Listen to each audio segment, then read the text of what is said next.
Right, welcome to episode 10, I believe, of Behind the Scenes with Neen. Today we got a cool one. So we've got three, I think, all at the same time, retro classics being built. If you don't know what a retro classic is, click the link in the description.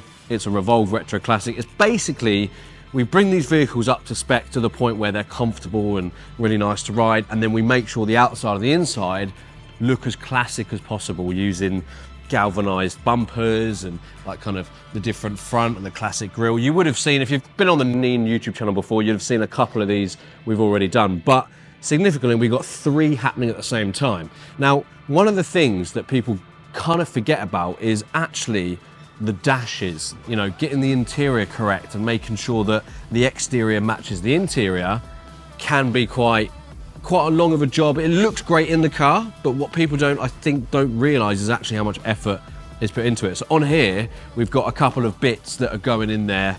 These are white, which will be matching the body colour, which they're currently doing in there. So we're going to jump in the oven, and hopefully it's not on, and we're going to go and speak to one of the guys in there that is actually doing it. So let's go in. How you doing, mate? Hello, how's it going?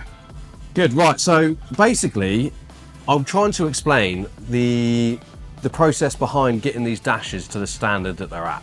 So what happens first? Let's go from stage one. The car gets driven into the workshop. What do you do first? First step, we'll be taking it out, you know, unscrewing it all, undoing all the little bits, and then obviously bring it in here. Yeah. We use anti-static degreaser to wipe it all down before we prime it. As you can see here, it's all ready. After we prime it, sand it all down again, which can take quite a while. And then after we sand it, we paint it. That's it. But you make it sound a lot more simple than that actually. Yeah, there's a lot of work does go into it. Yeah. But it makes the car look much better. Is it because like the intricacies of, well, maybe you can There's lots see of it nooks and crannies you've got to stick your finger in, you know what I mean? Exactly. Exactly that. So, and then obviously you got to paint the whole thing with all these nooks and crannies. And then putting it back in the car as well, which, you know. Without scratching it. Yeah, without scratching it. And I'm guessing you're doing the front, so if we come through here as well. So we've got, what have we got going on this desk? These are all the little bits and bobs that go onto the dashboard. See, these bits are off the, you know, the steering wheel is here, it goes underneath it. Oh, okay, steering guard. This is, I think, the little door that gets to the, what are they called? Fuses, sorry. Fuses. Yeah, it's all just other little bits and bobs. And they're the front. Yeah, these are the light surrounds that go on the front. Right, but, and these still need to be prepped and getting ready. So they're going to look like that? Yeah, they'll be body colour. Body colour. Okay, so it's all going body colour. Yes. And then I'm guessing you're putting what we saw on the bonnet over there, the white with the body colour.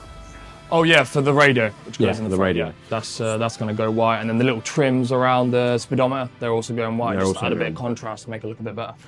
Very nice. So what sort of time does it sort of take to get done? I mean, it's got to be days and hours because there's a lot of prep going on here. It's more than a day, should we say? Oh, definitely. It's not a quick job. Nah, it's not. It takes a while. Takes a while. So we've got three of these happening right now at the same time. So we've got one currently being painted in the other thing, haven't we? And we've got these two. So is the other one done, or is this? The other one is completed, but we've got another one in the oven which we're doing. We're painting the roof, you know, more white colour to make it look more retro.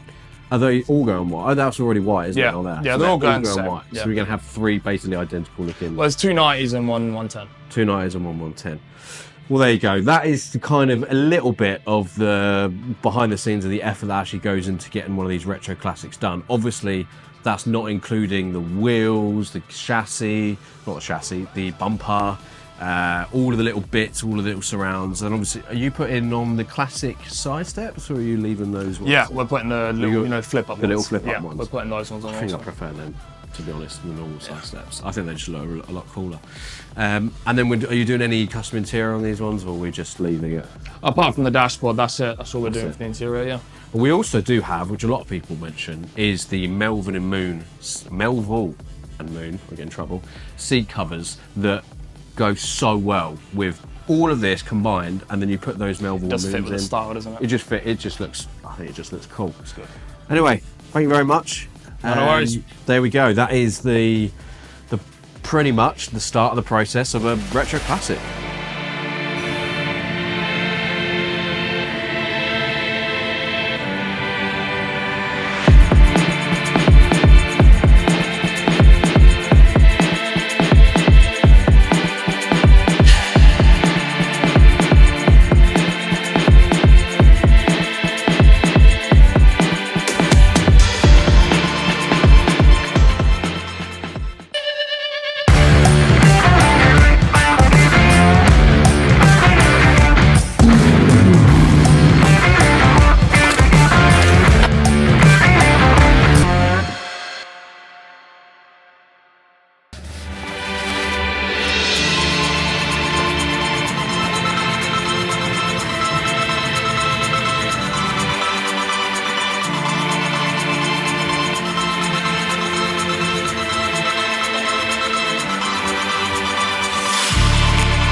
Good day everybody, here we go then. We've now got the Alicab Salinas pop top roof fitted to the Grenadier, as you can see. So obviously it's in the down position, so then you're going to see it just go up in a little bit, hopefully. It's going to come up, there we go. So it's a real low profile, fits really well and nicely. Quite an involved thing to fit, a bit more so than a Land Rover Defender. But looks really good on the truck and gives you an instant sleeping accommodation solution inside the vehicle, which everybody's much more comfortable with these days rather than being on the outside in a roof tent. And of course you've got cargo tracks on the top, so you can fit loads of accessories, kit, maybe some roof bars to carry extra kit on the top as well. And it looks really good on this truck with this satin sort of blue grey wrap and the off-road alloy black wheels and so on and so forth. So we're going to have a little tour around as time goes on, so enjoy. And if you've got a Grenadier and you're thinking about a pop-top roof, get in touch.